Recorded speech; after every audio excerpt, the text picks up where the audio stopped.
बच्चों आज से आपके 9 क्लास से शुरू हो रहे हैं। आज से आप 9 क्लास में प्रवेश कर चुके हैं, क्लास 9 में। और बच्चे आज का जो ये क्लास होने वाला है, ये आपका 9 क्लास के मैथ का चैप्टर 1 होने वाला है। ठीक है बच्चों, चैप्टर 1। बच्चों आप लोगों ने क्लास 8 में अच्छे पूर्वक से और विस्तार पूर्वक से मैथ्स को पढ़ा, और आप इस क्लास में चैप्टर 1 मैथ्स को पढ़ेंगे, जिसका नाम है संख्या पद्धति। संख्या पद्धति, ठीक है बच्चे। बच्चों संख्या पद्धति में हम लोग बेसिकली संख्याओं के बारे में सीखते हैं, जैसे प्राकृत संख्याएं, पूर्ण संख्याएं, पूर्णांक संख्याएं। तो इन सभी को मैं विस्तार पूर्वक डिटेल से बिल्कुल बेसिक स्तर से शुरुआत करूंगा, और धीरे धीरे step by step, layer by layer आपके कॉन्सेप्ट, आपके दिमाग में चीजों को तह बाय तह रखने का जो है वो सिलसिला जारी रहेगा। ठीक है, और इसी सिलसिले के साथ हम लोग पढ़ेंगे, ताकि आपके दिमाग में चीजें जो है वो तह बाय तह सेट हो पाए। ठीक है, ऐसा नहीं कि एक अचानक से मैं एक्सरसाइज में घुस जाऊं और अचानक से सारे एक्सरसाइज को उड़ा दूं, वो बहुत ही डिफिकल्ट हो जाता है बच्चों को समझने में। समझ रहे हैं ना आप? चलिए, तो पहले हम लोग पढ़ेंगे बेसिक। ठीक है बच्चे, आप लोग जानते होंगे कि प्राकृतिक संख्याएं किसे कहते हैं।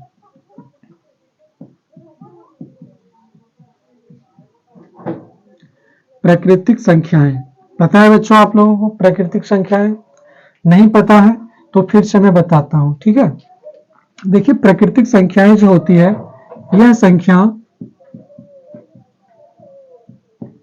एक से शुरू होकर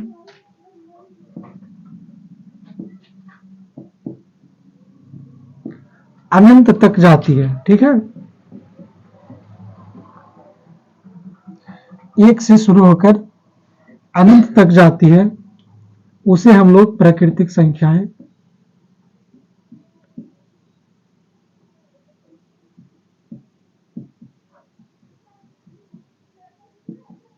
उसे हम लोग प्राकृतिक संख्याएं कहते हैं। जैसे 1 2 3 4 डॉट डॉट डॉट, ये इसका मतलब होता है अनडिफाइंड। ठीक है, ये चलता रहेगा चलता रहेगा, यानी कि काउंटिंग के नंबर को हम लोग प्राकृतिक संख्याएं कहते हैं, और प्राकृतिक संख्याओं को हम लोग एन से डिनोट करते हैं। ठीक है, क्योंकि इसको अंग्रेजी में हम लोग कहते हैं नेचुरल नंबर, इसीलिए इसे एन से डिनोट किया जाता है। बच्चों आप ध्यान से देखिए, उसके बाद आता है पूर्ण संख्या। बच्चों पूर्ण संख्याओं को इंग्लिश में होल नंबर कहा जाता है, और इसे W से डिनोट किया जाता है।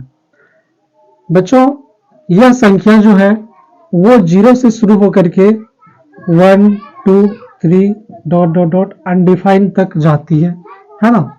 इसे हम लोग पूर्ण संख्या कहते हैं। जो संख्या 0 से शुरू होकर के अब अनंत तक जाए, उसे हम लोग पूर्ण संख्या के नाम से जानते हैं। आगे बच्चों आपका जो है वो है पूर्णांक संख्या। पूर्णांक, बच्चों पूर्णांक संख्या जो है ना, ये संख्याओं का एक समूह होता है, जिसमें पूर्ण संख्या एवं ऋणात्मक संख्याएं, आप लिखिए आराम से, संख्याओं का ऐसा समूह, संख्याओं का ऐसा समूह जिसमें पूर्ण संख्या,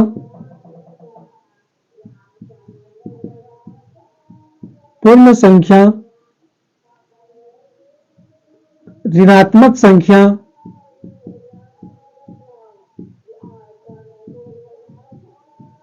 जीरो के साथ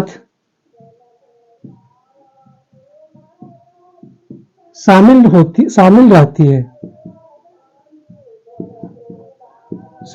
है उसे हम लोग पूर्णांक कहते हैं। पूर्णांक क्या है बच्चों?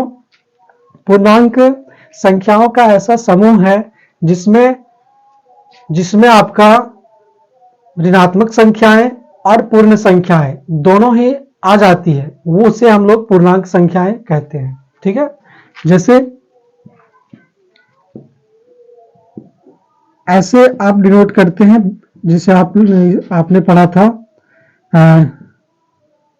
3 में नहीं 6 में और 7 में और 8 में भी इस चीज को आपने पढ़ा है। ये अनिश्चित रूप से आगे बढ़ेगी और ये अनिश्चित रूप से इधर आगे बढ़ेगी। बच्चे, जीरो ना तो धनात्मक पूर्णांक है, ना तो धनात्मक पूर्णांक है और ना ही ऋणात्मक पूर्णांक है। और बच्चे, नंबर लाइन में आप देख पा रहे हैं कि बाएं साइड वाले नंबर को हम लोग कहते हैं धनात्मक पूर्णांक। धनात्मक पूर्णांक बच्चों, इसे अंग्रेजी में पॉजिटिव इंटीजर कहा जाता है और दाहिना साइड वाले नंबर को ऋणात्मक पूर्णांक कहा जाता है।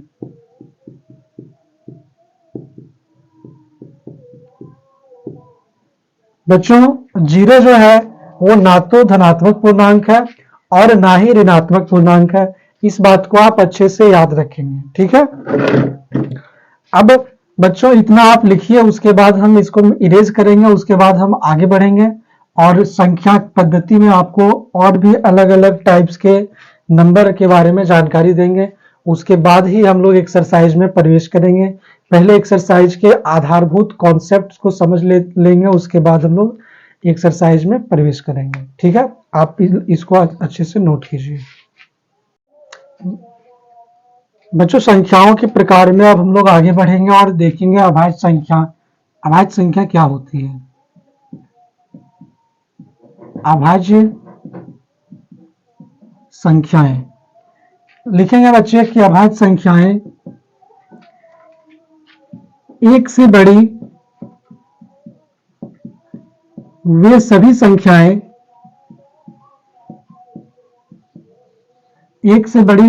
संख्याएं जो एक और स्वयं से विभाजित हो,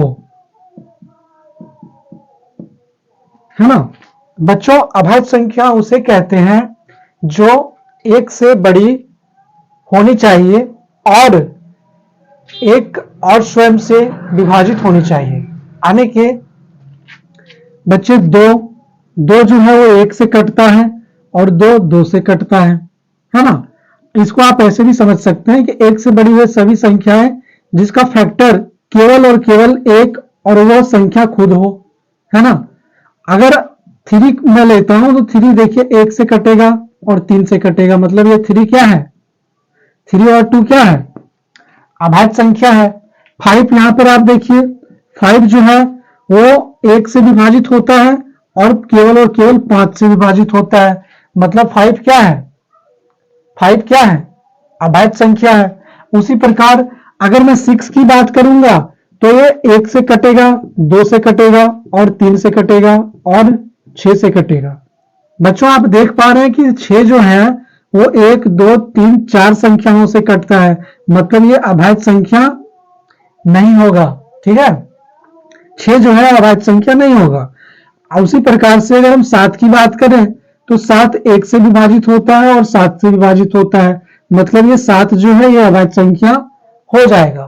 ठीक है बच्चों आप इसको नोट करेंगे, उसके बाद मैं आप चलूंगा भाज्य संख्या की ओर। अभी आपने देखा अभाज्य संख्या, अब आप आगे देखेंगे कि भाज्य संख्या क्या होता है। बच्चों, लिखेंगे आप कि एक से बड़ी वे संख्याएं जो एक से, स्वयं से और किसी अन्य संख्या से विभाजित होती है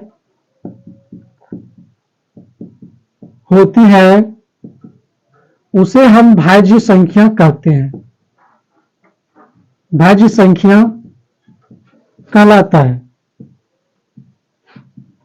ठीक है बच्चों, आप यहां पे देखिए कि भाज्य संख्या उसे कहते हैं जो एक से बड़ी हुई सभी संख्याएं जो एक से, खुद से और किसी अन्य संख्या से डिवाइड हो जाए उसे हम भाज्य संख्या कहते हैं। अदर हैंड में आप ये समझ सकते हैं कि एक से बड़ी हुई संख्याएं जिसका फैक्टर एक और वो संख्या स्वयं, खुद और उसके अलावा और कोई फैक्टर हो तो उसे हम भाज्य संख्या कहते हैं। बच्चों जैसे अभी मैंने बात किया था 6 का फैक्टर 1 होता है, 2 होता है, 3 होता है और 6 होता है। ठीक है, मतलब ये विभाजित कितने संख्याओं से हो रही है? 1 2 3 4 संख्याओं से विभाजित हो रही है। मतलब 6 हमारा क्या होगा? 6 हमारा क्या होगा? भाज्य संख्या होगा। आप लोग लिखने पे ध्यान नहीं दीजिए, समझने पे ध्यान दीजिए। ठीक है, तब आप लोगों को समझ में आएगा। हम यहाँ बता रहे हैं, आप लिख रहे हैं, बता रहे हैं, लिख रहे हैं, तो आपको समझ में वैसे नहीं आएगा। ठीक है, हमने यहाँ भाज्य संख्या के बारे में क्या बताया कि एक से बड़ी वे सभी संख्याएं जो एक से, स्वयं से और किसी अन्य संख्या से विभाजित होती है उसे हम भाज्य संख्या कहते हैं। आप यहाँ पे देख पा रहे हैं कि 6 जो है वो 1 से, 2 से, 3 से और 4 6 से कट रहा है, मतलब विभाजित हो रहा है। इसका मतलब यह है कि 6 जो है वो कैसी संख्या है? कैसी संख्या है बताओ? भाज्य संख्या है। उसी प्रकार से 8 1 से डिवाइड होता है, 2 से डिवाइड होता है, 4 से डिवाइड होता है और कितने से डिवाइड होता है? और 8 से डिवाइड होता है। अब बताइए जरा इसका फैक्टर यानी गुणनखंड कितना हो गया? 1 2 3 4 हो गया। मतलब ये है कि 8 जो है वो कैसी संख्या है? भाज्य संख्या है। ठीक है, इसके बाद हमारा अगला टॉपिक जो है वो आता है परिमेय संख्याओं के बारे में।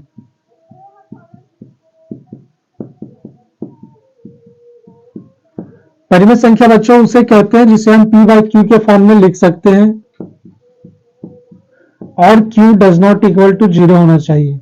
नीचे वाली संख्या अगर 0 हो जाती है तो फिर हमारा जो परिमेय संख्या है वो अनडिफाइंड हो जाएगा, इसका वैल्यू अनडिफाइंड हो जाएगा। ठीक है, तो ये कंडीशन नहीं बनना चाहिए। p बाई क्यू के फॉर्म में हम लिख सकते हैं और q does not equal to 0 होना चाहिए। ठीक है, जितने भी इंटीजर है, जितने भी पूर्णांक है वे सारे परिमेय संख्या है, इस बात को भी आप याद रखेंगे। ठीक है, आप परिमेय संख्या क्या होता है बच्चे?